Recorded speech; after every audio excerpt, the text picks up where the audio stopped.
Welcome to the 3Haunted podcast, where we bring you all things horror, supernatural, folklore, mythology, and all things that go bump in the night. Hey guys, this is your co-host Ashley Lunar Goddess, Gorilla Girl filmmaker and horror-loving cinephile. I'm just your average pun-making swearwolf that loves to explore the spookier things in life. Hey everybody, I'm John Thomas, paranormal investigator, super smartass, and film lover extraordinaire. What's up, ghouls, gals, and all of my fellow creatures of the night? In today's episode, we'll be talking about obscure vampire films. What makes some of these films so bad they're good? Are these films worth watching? Join us along with our special guests as we sink our teeth into the subject. But first, a word from our network sponsor. Are you looking for more awesome podcasts? Head on over to withoutyourhead.com for access to the Without Your Head podcast network, where you'll find a variety of podcasts sure to keep you entertained and coming back for more. And who's ready to have a bloody good time? Bloody. Oh, all right, bring us back, John. All the blood everywhere. Welcome back, everybody. Tonight we have James and Nathan returning to come and talk to us about these funky-ass vampire films. Oh, yeah. Woo! Welcome back, James. Hey. Awesome upcoming film Abigail, and Nathan, awesome film Headless. Actually, really disturbing fucking film. I watched it, by the way. Headless. Nice. Two of my favorite Very filmmakers on here, so very happy to be talking spooky vampire films that are obscure and a little bit fucked up on an awesome spooky night. So, welcome, boys. Hi. Thanks for having us. Brethren. Yes, thanks for having me. Yeah. We all know that this is like my favorite topic, vampires. And actually, this is Nathan's idea because he knows I love vampires. And he's like, we should totally do an episode on obscure vampire films. And I'm like, I am here for it. I have a whole list. So my question, though, starting off for all of you guys is what makes a vampire film obscure versus not obscure, I guess? Oh, that's a good question. Just jumping off, I think that although neither of these films are obscure at this point, I think the best example would probably be comparing Lost Boys to Near Dark. That's a great comparison. Near Dark was the first thing I thought of as obscure.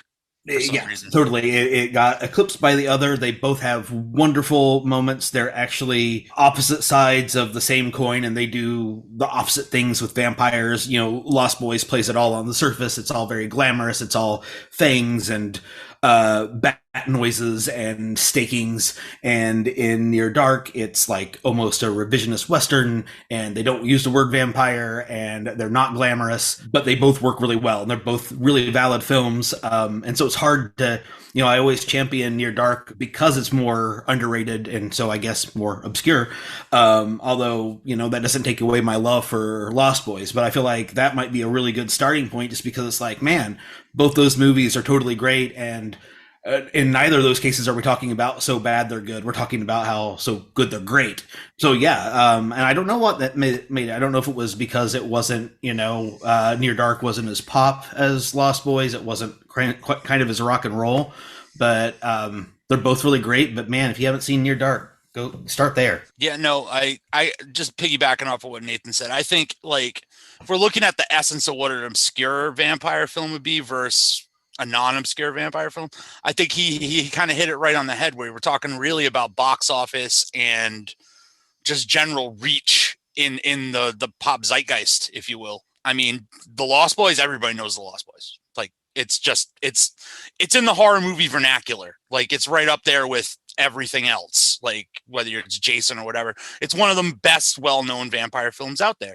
Whereas Near Dark, like, really flew under the radar. And even like when it got a resurgence through DVD, there was like a really nice special edition that came out 20 years back now, I guess. But it still didn't have the reach. Like, not as many people still didn't know what it was. And it's never really had the traction that the Lost Boys got, which I think kind of made it kind of dwindle into obscurity.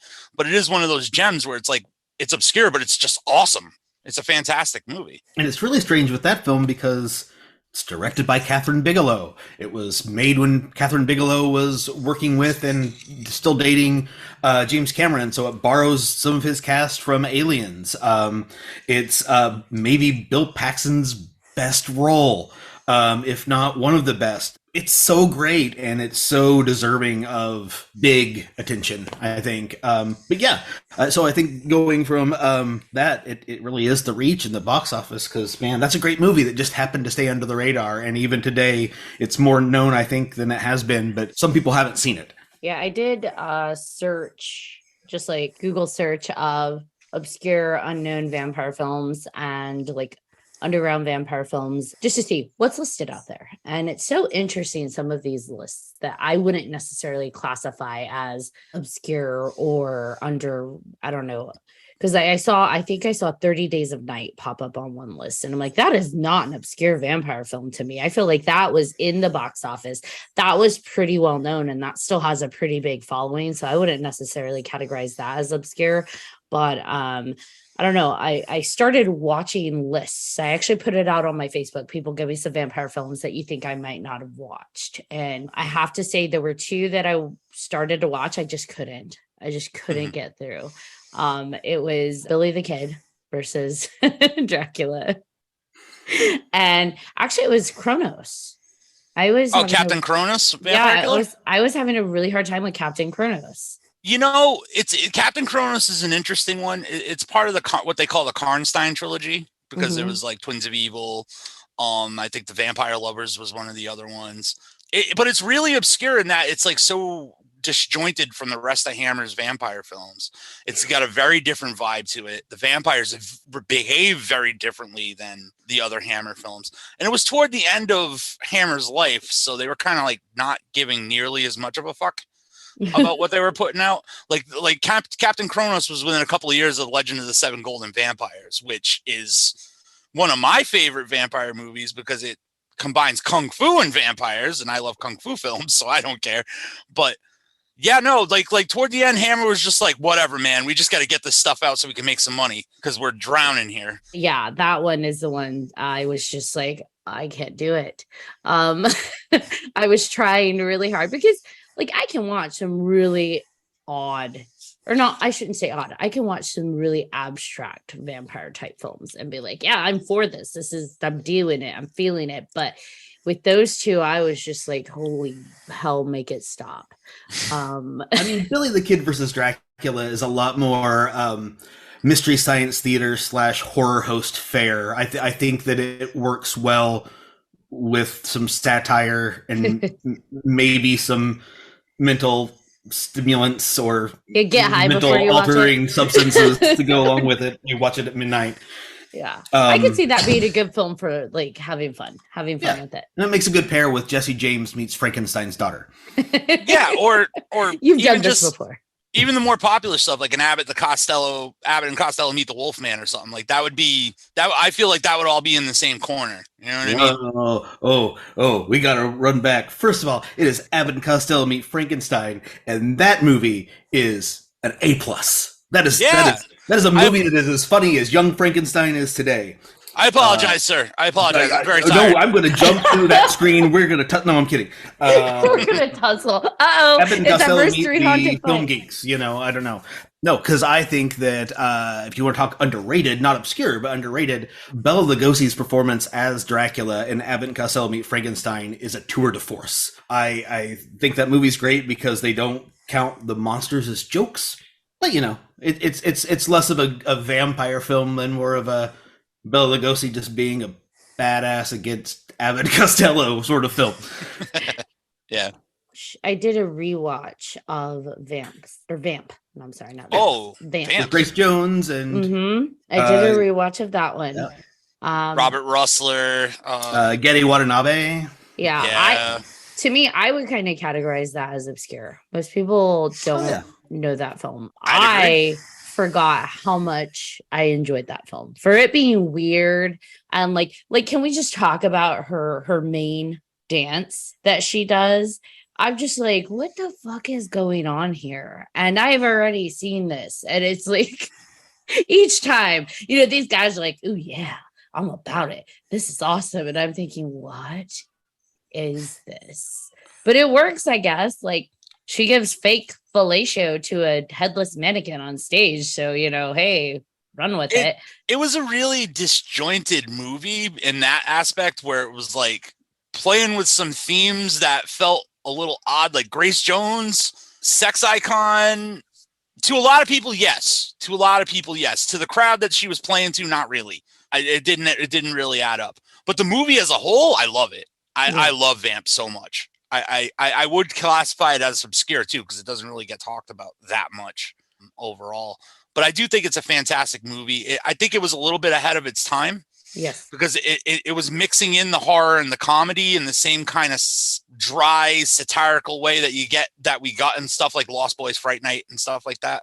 I actually think it's after Fright Night, but that's. I was gonna say, I think it feels to me a little more. It's got a little more of that kind of artsy sort of thinking going on than Fright Night, and I think that maybe that's why it's not quite as pure of a horror comedy as Fright Night. Very sure. good. I like Grace Jones as the vampire because it reminds me very much of her contemporary David Bowie being a vampire in The Hunger.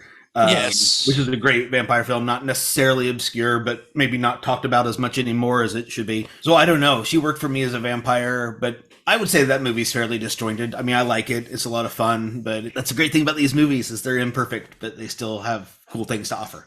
Yeah, I mean, Vamp's working with a lot of conflicting themes, right? But there's also a lot of eye for detail in that movie too. Like when they go down in the thing and in the sewer and they're like going to kill her, and you see the sarcophagus like just chilling in the back where she sleeps, and you're like, you just get that like really immediate visual aid, like, holy shit, she is old. Like, you know what I mean? Like, holy shit, she is like just old. that really like slick prop use, set dressing, and like that movie's full of it, and it's really like some really ingenious stuff.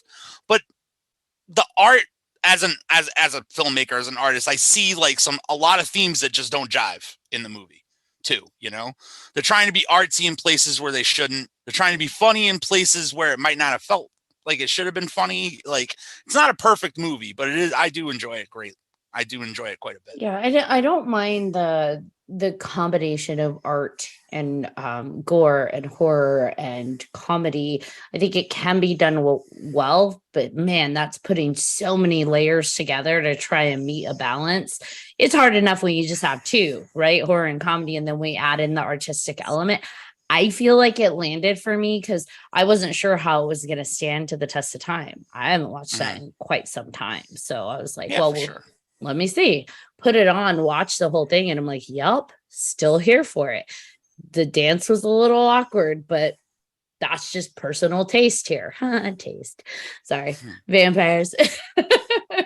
I make myself laugh, guys. I got it. The real question is, does that joke bite or suck? Well played. Kidding.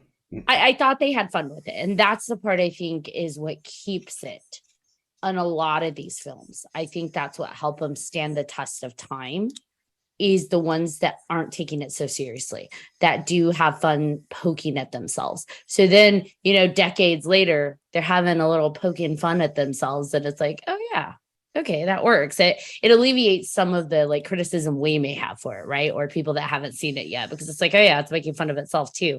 It works. I think it knows when not to make fun of itself and when to make fun of itself. So some of the moments with her being this, stripper, she comes out and it's like, they're really selling, I think, the androgyny there for a moment. And it works. And no one makes a comment. Like they could have easily tried to slide in some audience reaction there from the strip club goers, but it wasn't. It's like they're all into it, they're all leaning into it, so it works. They know when to make the joke, for me at least, and when not to. I mean, I think that she's just such a presence herself. I mean, she's so striking outside of vampire makeup, and it reminds me a lot of when you see a more modern underrated vampire film, Only Lovers Left Alive, and the two main vampires are Tom Hiddleston and Tilda Swinton. It's like, these are human beings who do not look like human beings. They look otherworldly to a point. And I mean, I think that's the same point with Bowie. And honestly, I mean, that's a great tradition anyway. I mean, you have actors like Max Schreck in Nosferatu. You know, he doesn't look like any human I've ever seen. And I've seen pictures of him out of the makeup, and they didn't have to do too much. You know, and even Lugosi's, Lugosi's great. And there's a lot of pictures and times where Lugosi's crazy, handsome, and debonair and European, but there's also times that, it's like, yeah, he looks like a vampire. And so I really appreciate that about Grace Jones. I feel like they used her natural look and built off that really well. And then you pair that natural look with stuff like her being in a sarcophagus, and it's just like, oh, this is not like a vampire that I've ever seen, or at least not a vampire I've seen in a horror comedy. You bringing up Max Schreck also made me think of another very obscure both actor and vampire film, Klaus Kinski in Nosferatu the Vampire. If you want to talk about obscure vampire movies, now this is a weird one. I mean, who else to remake Nosferatu but Herzog and Kinski, man? I mean, two complete madmen. Yes. And then you have somebody, again, otherworldly beauty, Isabella Gianni in there as well. I think that's a great remake. I think it doesn't get talked about when people talk about remakes. No, it really doesn't. And it's a fantastic film because of how bravely it just does whatever the hell it wants. It really does. Herzog did not give a shit directing that film, and it totally shines through. I know a lot of people that really just don't like it because it's just, they feel like it's just too much of everything. And I'm like, but that's what makes it so great, is that it's too much. Everybody in the movie's overacting. Everything, all the sets are just insane. The plague aspect, the rats everywhere. It's nuts. It's nuts. It's an amazing film. And I would encourage anybody who thinks that movie is too much to watch the follow-up, Nosferatu in Venice. Now that's a messed up movie where Kinski's back and he's grown his hair out, and I'm playing a debonair madman who happens to be the same vampire, but I'm nothing like this vampire that I just played in a whole other movie. But I'm Kinski, so I can do what the hell I want. Herzog's Nosferatu is really great. It's very stylish. The soundtrack is haunting and weird and cool. And I don't know, it's just a really interesting pairing, again, of actor and role, because it's Kinski when he's firing on all cylinders. So it's not like a grandiose role, like Aguirre or something, where he's like big and over the top. For playing a rodent-like vampire, it's one of his more subdued roles, I feel like. It is, but there's also like very interesting moments in there where you get that moment where it's just where he is firing on all cylinders. When Harker, like that meeting, like when he's about to attack Harker, and it's just that whole build there, like he's insane. You look in his eyes and you're like, he's gonna eat that guy, like for real. And I would believe that both of Orlok and of Kinski, really. Yeah, exactly. There is one artistic film. I don't know if you guys have had a chance to watch. Have you guys watched Blood yet? I'm not familiar myself. No. Please educate us. So Blood it's a 2009 film, and it was, I don't even know how I stumbled across this one. I think it was like one of those late night on, some random premium channel, and they secured the late night spot. But I'm an insomniac, so I will watch all of those in the middle of the night. And it is basically, it's pretty obvious actually, that it's symbolistic of drug use and addiction. And actually, to get to the vampire world, so there's an actual world that you go into, that the vampires are able to come in and out of, but you can go into that world, is you basically smoke this red gem. And I'm assuming the gem is made out of some vampire blood, because it's like this dark red, glistening gem. And you've got this artist who, she's like, this guy comes into her gallery, ends up giving her this. She starts to have these dalliances with these vampires in the vampire world. And obviously there's sex included in this like blood transference. But it's interesting because it's aesthetically, it's shot very dark, very deep contrast, very what you would assume someone would visualize. This is an artsy vampire film.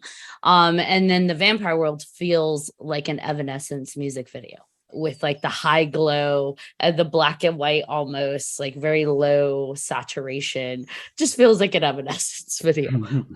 With that said, I love the storyline and I love how dark they got with the vampire worlds, because even though these people are tripping into this world, we're used to sexy vampires, right? Like in the 2000s and beyond, that was time for the sexy vampire. Yes, they're having sex with these vampires.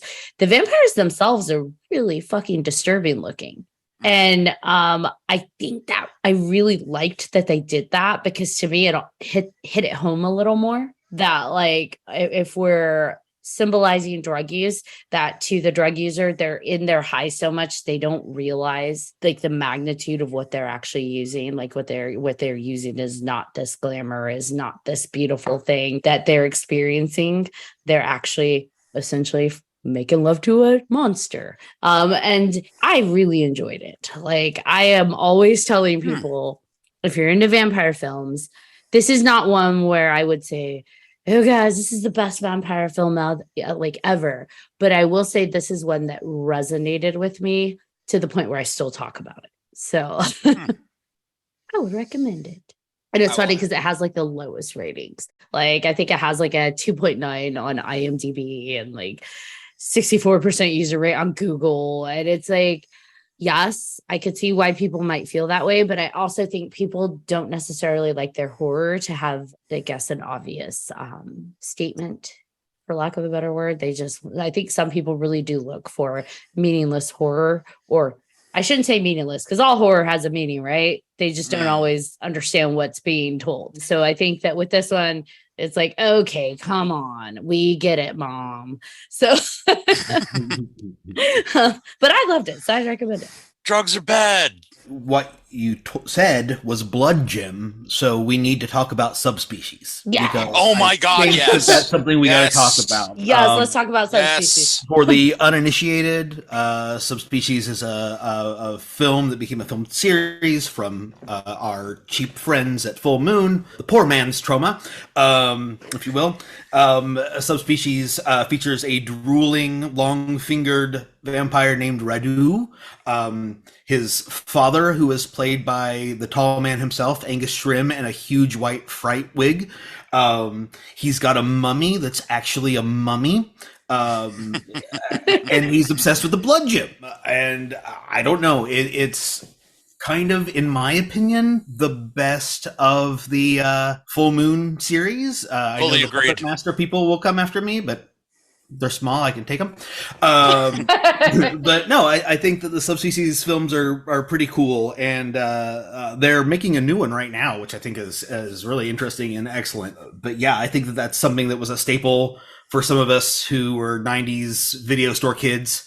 But I think it's a very underrated series, and really, again, it's one of the better things that Full Moon has had their hands on.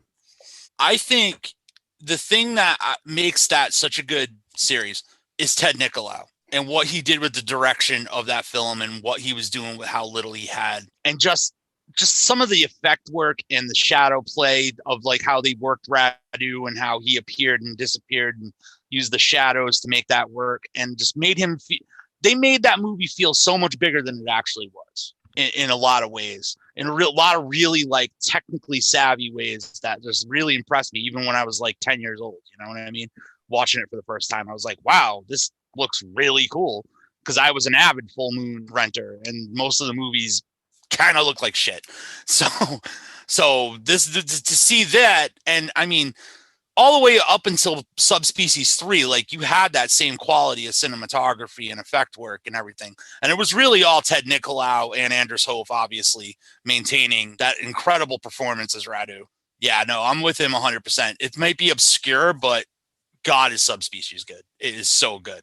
Yeah, and I mean, we talk about the vampire, and we've talked about vampires before, but like the actual looks of the vampires, like what are they selling to us in terms of this is what the creature looks like, this is your vampire for the next hour and a half or whatever.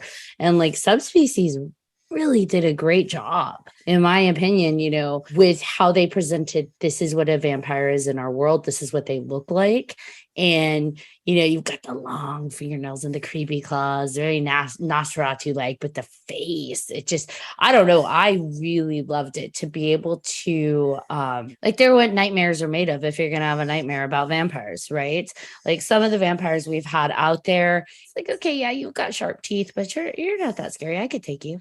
Yeah, no, but, you're 100% but like right. these guys, it's like, no, I would run like hell. Hell yeah. It's just one of those movies. Like it's truly a masterpiece in a place where the masterpieces shouldn't exist. In a space where, like, I mean, Charlie Band, Empire, Full Moon, we're talking about like an assembly line churning them out movie studio. He's not really caring about the artistry, like excusing Stuart Gordon, everything Stuart Gordon did, because that's all amazing work. But everything else, everything that Charlie Band actually had his hands in, it was just like, get him out, get him out, get him out, get him out, get him on the video store shelf. Let's make some money. Let's make some money. What is it good? Who gives a shit? That doesn't matter. Who gives a shit? I'm not kidding. We're talking about the studio that made Puppet Master, which is a franchise and that I still don't understand how it exists. You better watch yourself here. I'm sorry. Beyond Puppet Master 1, I'm not a fan. I like the gag. Podcast idea, films we lie to ourselves about. Puppet Masters is one of them. Puppet Master is absolutely one of them. I feel like everything after Puppet Master 1, which did have a story behind it and actually had a script that could be followed in some way, shape, or form, it's just not good. I mean, but we're talking about the studio, like their bread and butter is the Puppet Master movies. Like they don't really care. Just not to be too mean, but it's the truth. They don't care. They just want to get the movies out and make them good. But then you have this gem, Subspecies, that it looks like people cared. It's kind of amazing. So, speaking of obscure vampire films, ooh, what do we have? I would like to talk about My Best Friend as a Vampire. I love that one. And I haven't watched it yet. It does tie in, for me personally, to our good friend Warwick Davis, the Leprechaun, because I was supposed to go as a kid whenever this film came out, 1988, to go see Willow at a theater in my hometown of Muncie, Indiana, that had 2 screens. And the film strip for Willow was broken because this is way before DCP. And so I was with my grandma and she was like, well, let's go see this other movie. And it happened to be My Best Friend as a Vampire.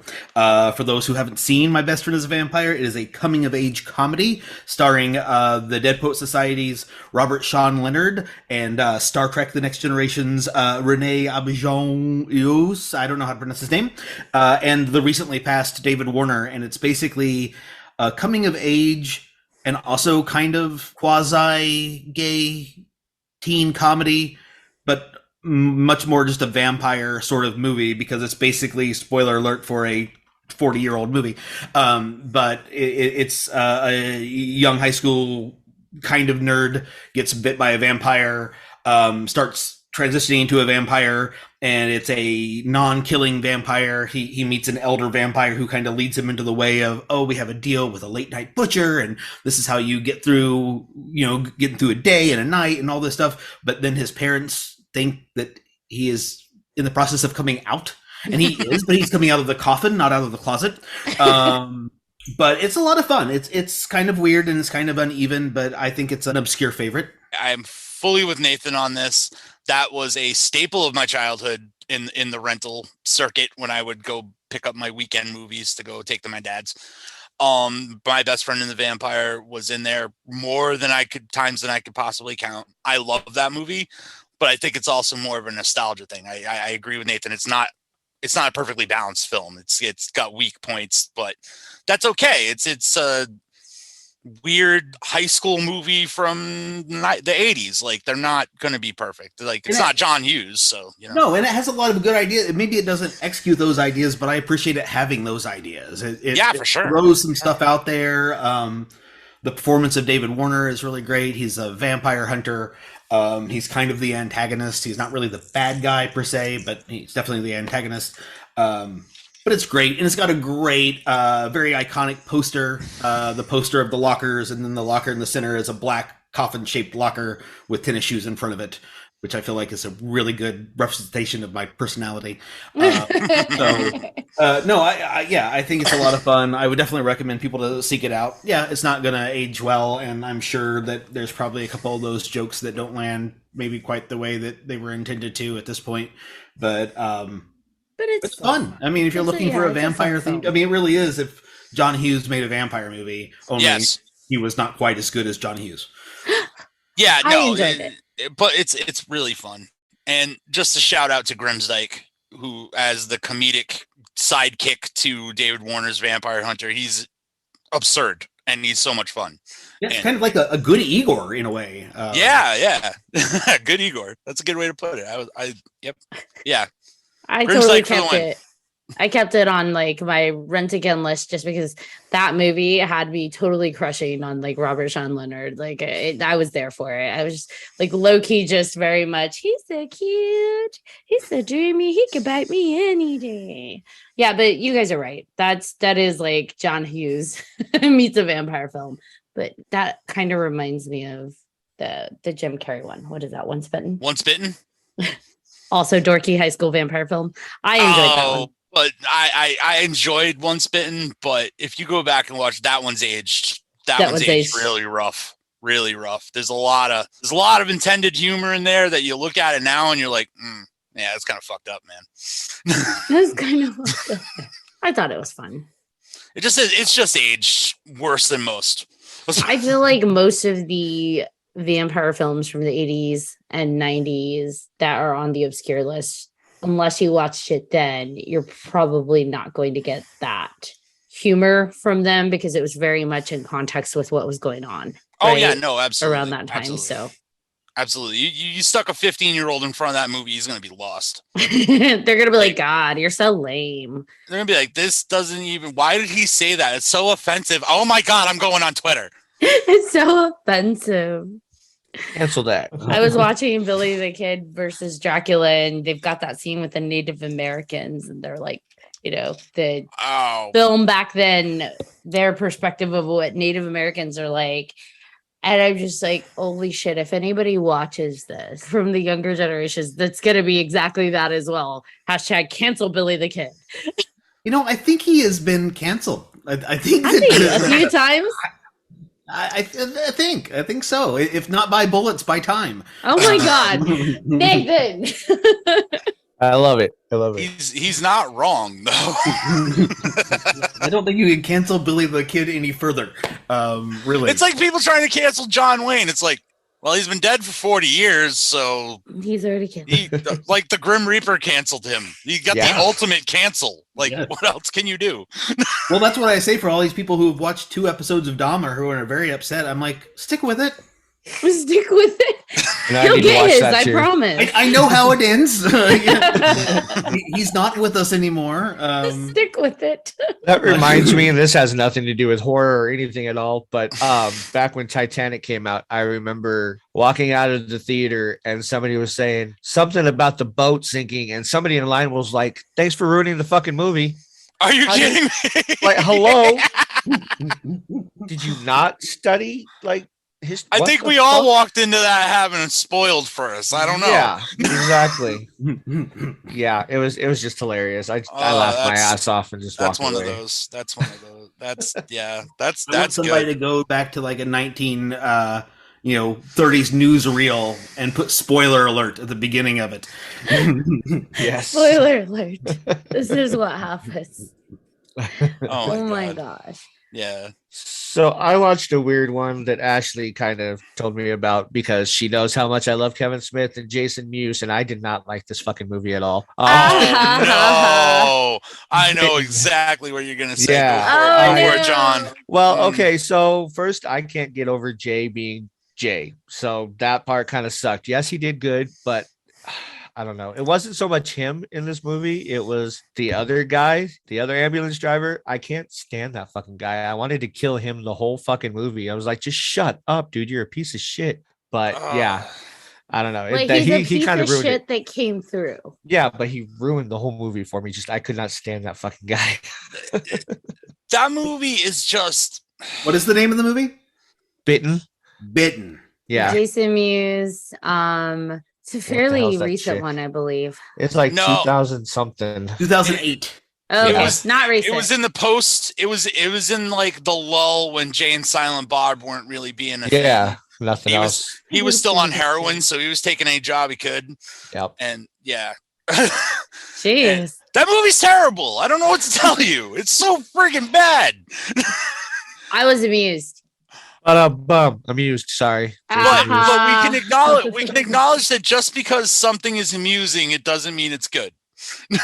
Yeah, you know Right. what though? I think Right. that there were good elements, and that's where I agree. I would go to bat for that one. I think there were good elements in that film. There were some definite like what the fuck moments. Like I think they tried to go somewhere and land in a way that it just didn't land.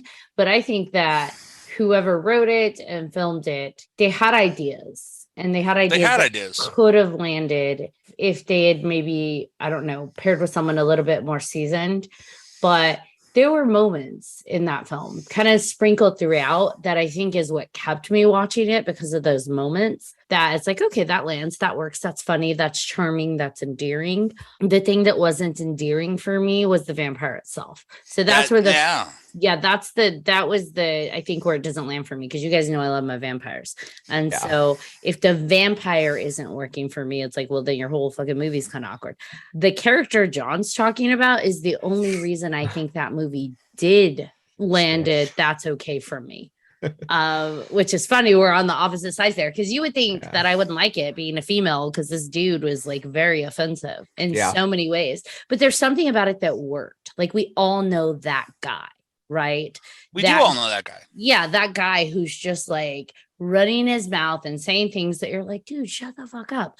But he's also that guy that says what we want to say, or says what we wish we could say in moments.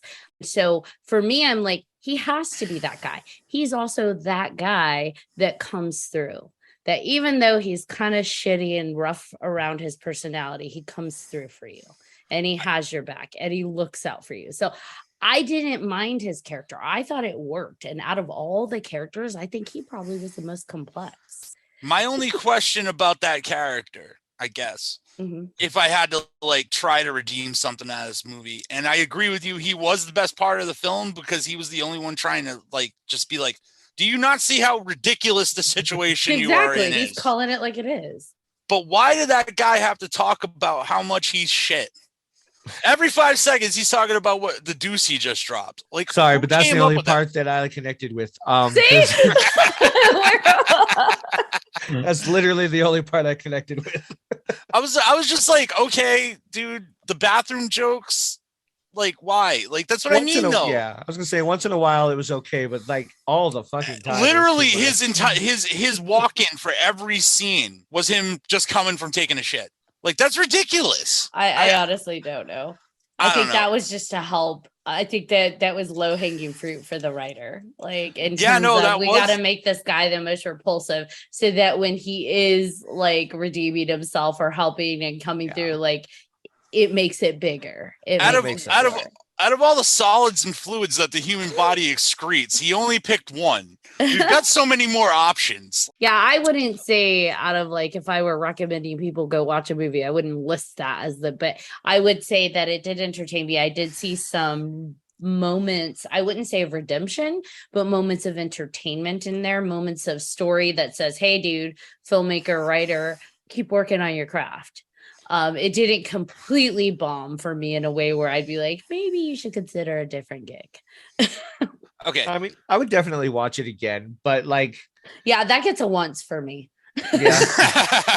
I mean, I wouldn't watch it right away, but I would watch it again if I was bored and there was nothing else on, just because, again, Jason Mewes, but you know, that's just me. I will say this. It's better than Vampires on Bikini Beach. So there's that. Don't you know somebody who was in that? Yeah, my friend Gabby. She was in it, but she was like 4. Why is a 4-year-old in Vampires in Bikini Beach? Because her mom was a lead singer in a thrash metal band, and she was on the soundtrack. I wonder how they wrote a 4-year-old in. Movie See magic, vampires baby. in a big TV movie.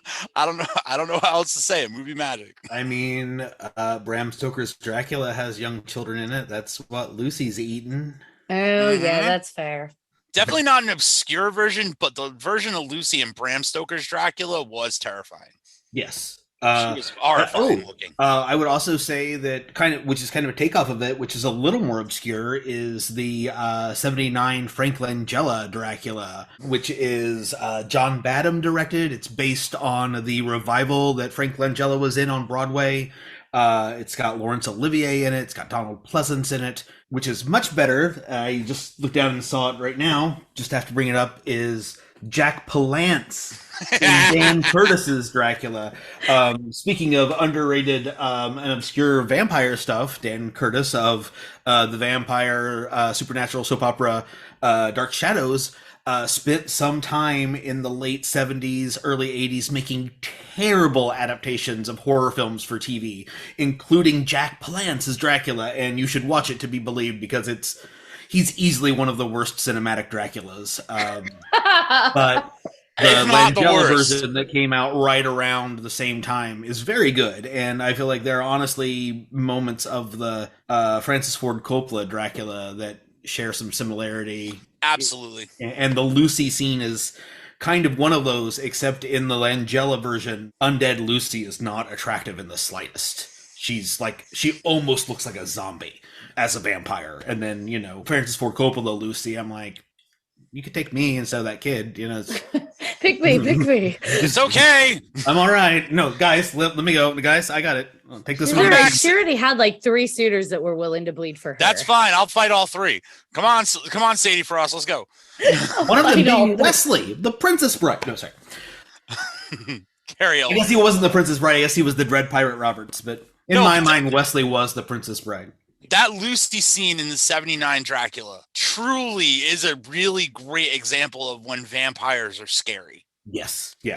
Like, her dad's there and he's like freezing up and she just looks mortifying, and like they just, oh man, she is of the grave. They have to go through the grave to get to her. I mean, this is a dead thing. And man, we haven't really talked about this, but I like scary vampires. I think that sexy vampires are great, and I think that it's good when you can combine the two, and I think that's why a lot of us love Bram Stoker's Dracula so much, because I think that that's maybe one of the strongest parts of that film is how they kind of mix the sexy with the scary. Yeah. And it wasn't too much of one or the other, to be quite honest, at least for me. But yeah, some of these vampires, I mean, like they're horrifying. Like Lucy from that movie is horrifying. We haven't talked about this obscure movie, and I don't want to jump around too much, but like the vampire from Night Flyer. Yes. Night Flyer. Mm-hmm. What a crazy looking fucking vampire, It's like, wow. The singular tusk fang, just like that's, oh man, yes, so good. I like the cat. I was gonna say, how did that go again?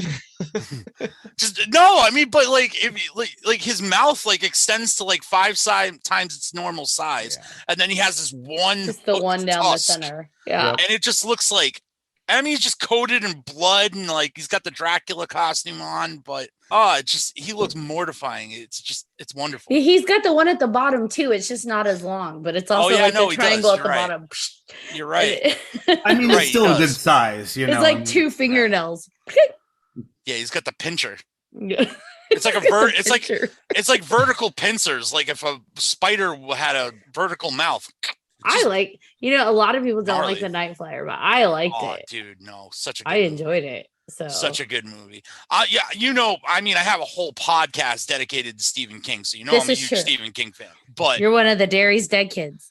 Yeah, I'm one of Derry's Dead kids. But even beyond that, like the Night Flyer as a short story, as the feature film, it's just such a different take, even from King's own takes on vampires before it. Mm-hmm. It's such a different concept, and like it being set in an airport with a flying, like a single engine plane being a coffin.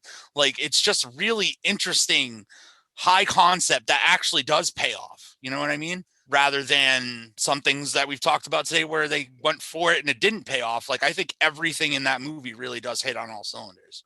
I think that anybody that doesn't like the paparazzi would enjoy that film. No, I'm kidding. You're right though. The the protagonist is an ass. He He's is a complete jerk. So, because that movie doesn't really have a hero. You know what I mean? It's got an asshole because he has to be an asshole, and it's got an asshole because he wants to be an asshole. And I think when you get to the end of that movie, you don't exactly know who you're rooting for, and I love that. I love that concept. You don't know who you're rooting for. I knew who I was rooting for, and it was the asshole that has to be one. Yeah. With the pincher clause. I generally think that most of us were rooting for him. Yeah. I like Nathan just pincher. Now every time I see you guys, that's gonna be my salute. Oh, that's our little obscure vampire salute. Yay. Although I don't think I can open my jaw as wide as that. He went for it, man. Like Nathan, don't give me that look. Thank you. I was thinking the same thing, Nathan. He's There's a joke in there, and I shouldn't go there, but We're all saying a lot of things here. I'm just. You know what? Love you, Ashley. I can't dislocate my jaw, boys. Glad you have faith in me, but I cannot do what he did. Many things Ashley can do, but that is not one of them. Oh, what do we got? Blood for Dracula. Ooh. Yes, this is also known as Andy Warhol's Dracula. This was a pair of two movies with Flesh for Frankenstein, aka Andy Warhol's Frankenstein. There were two films produced by Warhol, but actually directed by Paul Morrissey. They both star the incomparable Udo Kier.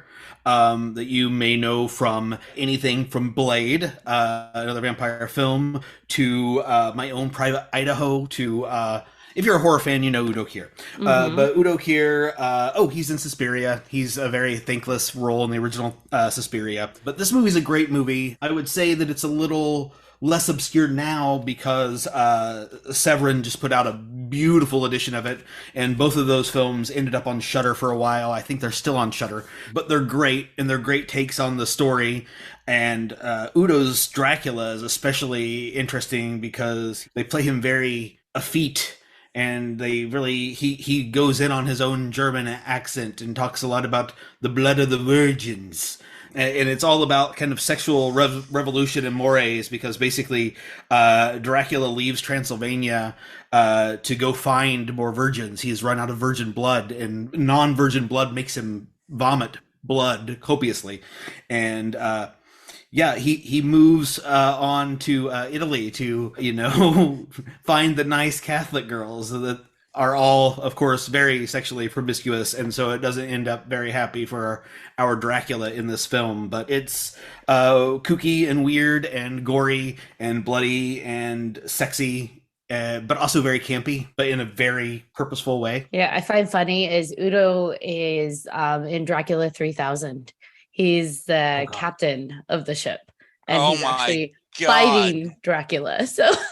You want to talk about obscure vampire films that never should have existed? That was not a good one. Yeah, now Dracula 3000 is definitely one of those that should never have happened. It's just, he just couldn't get enough of the Dracula world, apparently. And again, spoiler alert for a 20-some-year-old movie, Dracula 2000, where they purpose that Dracula is Judas. I liked that. Interesting. Brilliant. I don't know if I would call it a good movie, but I would definitely call it an interesting movie. I like that they the concept. The concept is brilliant. Yes. The execution of that concept, debatable, but smart ideas or neat ideas, right. At least. Yes. Very, very, very, very cool ideas that felt very much like it made a lot of the mistakes that early 2000s horror films in general made. Not the best, but great stuff. Great stuff happening in the film. I liked Dracula 2000's concept. I thought they were trying to be too hip. And so they were focusing a little bit more on that than actually really, if they had just stuck with the storyline and really pushed that more, it would have been everything they wanted probably. But they were so focused on being like, wasn't it like a big scene in Virgin Records? And it's just like, they were trying to be too hip, and that's Virgin Records. Virgin, and they were trying way too hard. But I enjoyed Dracula 2000's concept with that being Judas, whatever. Spoiler alert, I don't care. I thought though that was it Gerard. I thought he did great as Dracula. / Judas, especially when it's showing like the flashbacks of him as Judas. Like, I think that he was not as well known at that point in time, which is why they cast him as this like super sexy, mysterious Dracula. And I thought he sold it as a sexy vampire, but he also showed some glints of what he could be when he was doing his Judas flashbacks. I was like, hey, this guy might be more than just this flashy vampire they're trying to make. He's got some ability to emote there. So yeah, we should put him in the film version of the musical Family Opera and have him ruin it. Boo, Gerard, boo. You stop it. No. We're talking about Dracula. Well, okay. Well, then we'll say this. Interesting Dracula that I think is underrated, but is a modern thing that is available to you right now if you have Netflix, is the 2020 made for Netflix Dracula. Is a 3-part series.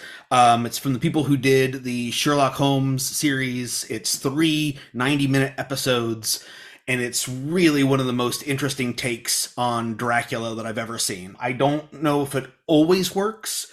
The first 2 episodes are really good. The third one has really good ideas that I don't think, again, fully get executed the way that it should. But the interactions between Dracula and Van Helsing, which is a really interesting take on the Van Helsing character, and I won't spoil it for anybody who hasn't seen it, is very good. It's a Dracula film that is as strong in dialogue as it is in action.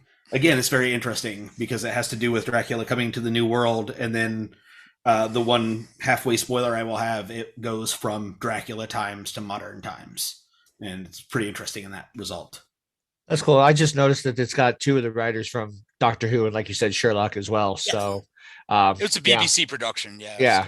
So I'll definitely check that out because I'm a big Doctor Who person. So yeah. And I'm piggybacking off of that. Clay's Bang as Dracula is probably the best casting of Dracula, right behind Gary Oldman, in my opinion.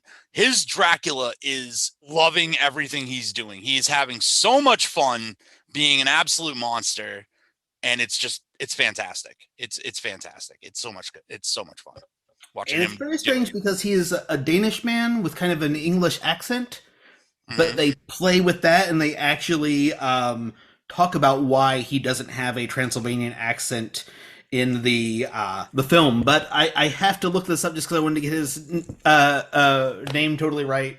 You know, talking about Ultimate Draculas, not an obscure movie, definitely not an underrated movie, but an underrated Dracula is Duncan Rager from Monster Squad. Oh my God, yes. You know, we all love Monster Squad. Monster Squad's the great blend of serious fun and just slapstick. It's Goonies for the monster kids, but man, his Dracula is, I mean, he's in my top 5 Draculas. He might be, even if he's not my favorite Dracula, he might be the most ultimate Dracula. Who's your favorite Dracula? It's Duncan from Monster Squad. But don't tell Bella, because maybe Bella, but one of those two. Maybe Bella. Maybe Bella. No one gives 2 fucks for Bella. I give 2 fucks for both. I give 2 fucks for Bella, and I am gay for Mole Man. All right, that's just fair. No one's gay for Mole Man. Anyway, I did watch because I was just curious what's out there right now. If you type in vampires, right? Because I have no idea what the fuck's out there. So I typed in vampires in the different streaming services to see what popped up. That's how I stumbled across Bitten. That's just random stuff that I came across, but I did stumble across Vampires versus the Bronx. And oh yeah, that came out a couple of years ago. Yeah, and I will say I loved that. I will watch that again and again and again. And I know John shakes his head. But for me, it captured today what the Lost Boys captured back then. I'm not saying they are equal, because Lost Boys is always going to win for me. But they were able to have the vampires that are charming, but then the vampires that look scary when they're actually vamped out. But it has your 3 protagonists who are kids right? They're like Goonies trying to make shit happen. But it threw in cultural flair too, because a lot of cultures out there in America, specifically, we don't have a lot of those, right? Protagonists that kind of speak to us in terms of Goonies level. And you have these three kids who are mixed, different cultural backgrounds. And it's funny to see how their religion played into what they're doing, how their parents' responses based on their different religions played into their actions, and how they're like, fuck it, I'm going to do it anyways. And like the shenanigans that they stumbled into just by thinking they could figure it out. And you have like Method Man playing like a priest. So that was even funnier. Because all I can think is like, how are you a priest? Even when he's like, oh shit, they stole my Sprite. I thought it was a fun movie, and it's been a while since I've watched a vampire movie, especially anything that isn't already older, right? That's nostalgic, and said, boy, that was fun. And I had fun with that one. So I wouldn't say it's like 30 years from now, it's going to be the Lost Boys memory, but it was fun. I had fun with it, and I would totally watch it again. And I would recommend people watch it. I think it's a good, fun one. It's a good gateway vampire film. It just occurred to me that we're on a horror podcast and we're talking about obscure vampire films, and we haven't talked about Martin. Yeah, right. I can only imagine somebody like all of us listening to this being like, "You fools! What are you doing? Fools! You fools!" Martin, great, held in distribution limbo right now in America by Richard Rubenstein, but Martin is a great vampire film by George Romero. It's an interesting take on the vampire's tale. I think it's very interesting because you never know. Well, first of all, Martin isn't really a vampire, but maybe he is, but probably not. And the fantasy sequences in that film where it goes from color to black and white are amazing. It has amazing things to do about what we think of vampires and what we think about vampires as seducers. Because when Martin sees himself as the vampire, it's black and white, it's romantic, it's these scenes of seduction and the chase and all of this. But then you watch what really is happening, and he's assaulting these poor women. And then he is ultimately victim of his uncle's religious fervor, which is an interesting discussion because his uncle is kind of a nut, but his uncle also stops the monster. So who's right, who's wrong, all of that. But it's a very interesting film. Hard to find in America, but if you can find it and watch it. Really great lead performance by John Amplas as Martin, who you would know as the nice scientist in Day of the Dead. You get a little cameo from Romero too. His Father Howard. You do? Yeah. Martin is actually my favorite George Romero film. I know there's probably a lot of zombie fans out there that just went, "Oh God, what did you just say?" To me, it's the film that he always is making people ask questions, right? Like that's always his thing. Social commentary. Usually with the zombie films, he's tackling human issues. Mm-hmm. In Martin, it feels like he's tackling more moral, spiritual issues, like questions of yourself, which I think are like more personal, and it's a more solid, like more singular focused piece in that regard. Like it's making you question things about yourself and like how you feel toward the end. Like you were saying, between the uncle and Martin himself, like who's the good guy, who's the bad guy, and your own moral quandaries of religion, which there's a lot of subtext in that movie with that. I personally think that as far as like execution of like his thought-provoking kind of style, I think it's his best work. There's like 8 copies in the whole country, but if you can find one, you know. I mean, a lot of people who would say, oh my gosh, I can't believe you would say this over the zombies. Like, I think a lot of people forget that George Romero's inspiration for zombies in the first place was vampires. So the fact that he would do a vampire film makes sense, right? Because that was his initial inspiration to even make the zombies. So I agree with you. Martin's a good one, but no idea where to watch it. Why we have Stephen King and Romero together, because they were initially paired to do Salem's Lot. That didn't happen. And then from that, we got Creepshow, which is a wonderful thing. It's a wonderful thing. A wonderful thing. So yay vampires, and yay Romero. Yay Romero. I love, by the way, just a side note, Nathan, that you came to the table with a stack of DVDs.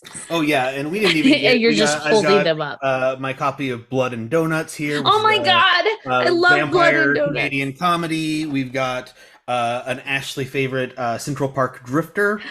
I was Also seeing known that as Graveyard Shift. Oh my God, Graveyard Shift. So, can I tell you how much that frustrated me? Because I watched Graveyard Shift as Graveyard Shift because that's what it was when I got it at Blockbuster. Decades later, I'm trying to find it, and everything coming up is just that's not what's coming up. It's the Stephen King one. And so I'm trying to find it, and it took me forever to figure out that it was now, everywhere. It was being listed as Central Park Drifter versus the Graveyard Shift that I'd seen at Blockbuster. So love that one. Awful, lovely movie. Awful. Yep. Lamora, A Child's Tale of the Supernatural, is a very underrated 70s vampire film. Borrows a little more of like Carmella and that sort of angle. And a not so good one to look up that's just a lot of fun is Zoltan, Hound of Dracula, also known as Dracula's Dog, where they put fake vampire teeth into the mouth of a Doberman Pinscher and then shone a flashlight on his eyes to make it glow. Not a great film, but Just a film that was featured definitely on the Sammy Terry show. If it's good enough for Indiana's own horror host, it's good enough for you. So check out Dracula's Dog. I'm actually going to go deep into the 70s for mine. The Night Stalker, the original film of the Night Stalker, before they kicked off the Kolchak the Night Stalker series, the movie The Night Stalker. It was made for TV. Very 70s, very TV, but there's some kind of charm to it that's just, it's interesting. It's interesting. It's a very objective kind of piece. It's not a very personal movie. Kolchak's a reporter and he does his thing and he's just trying to figure out what's going on with this supposed vampire. And it's set in Las Vegas. It's just really, it's a different kind of vibe. Like seeing a vampire film set in the middle of the desert, it's a really interesting thing. And everybody should check that out. So I am going to agree with Nathan. Blood and Donuts is on my list. Central Park Drifter, awful but sexy on my list. Part 1, not part 2. I will say that out of the vampire genre, like we just barely touched on like obscure vampire films out there. There's so many, and there's a vampire film for everybody out there, depending what you're looking for. You want your mean, ugly vampires, you're going to get them. You want your sexy, erotic vampires, they're out there too. So if you like vampires, there's a film for you, my friend. And if you don't like vampires, we can't be friends. As Nathan shakes his head, nope. So. If you don't like vampires, you suck. You don't like vampires, bite me. No. There's a lot at stake here. Oh, no. I love it. Fantastic. Yes. What about you, John? I did watch one other one that came up when I typed in vampires on, I think it was Amazon.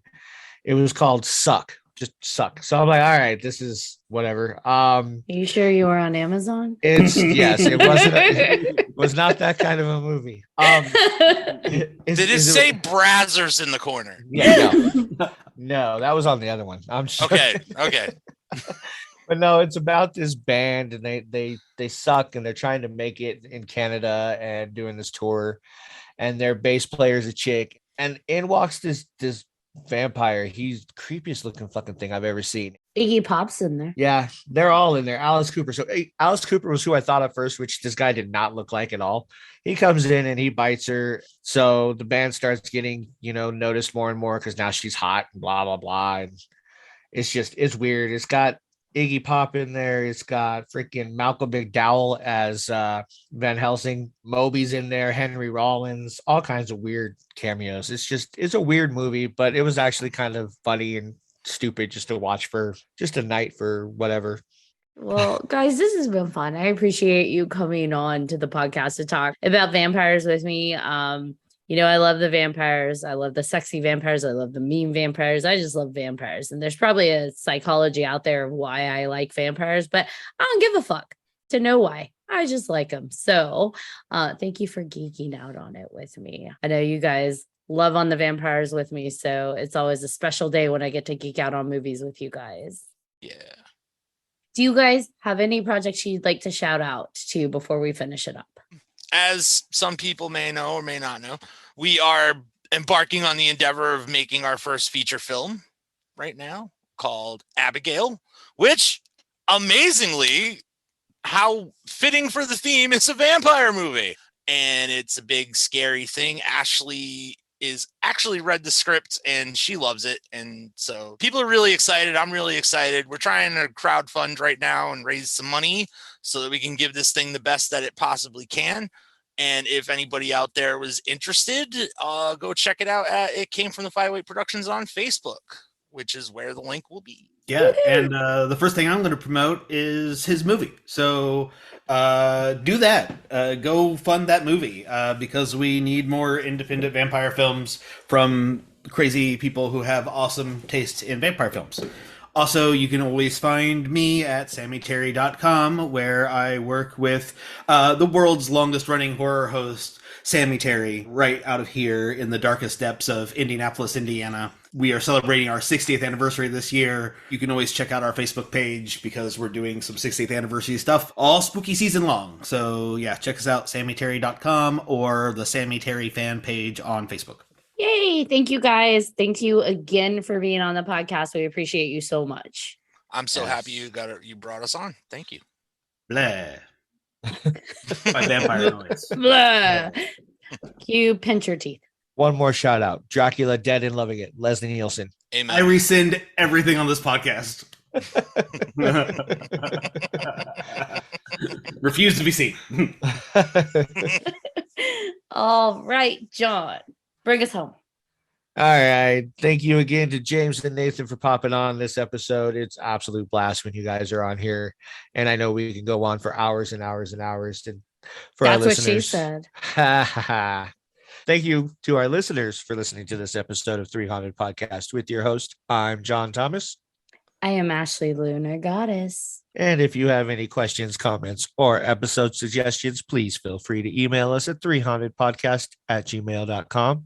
And if you haven't done so already, please like, follow, and subscribe to all of our social media. You don't want to miss one crazy moment. Until next time.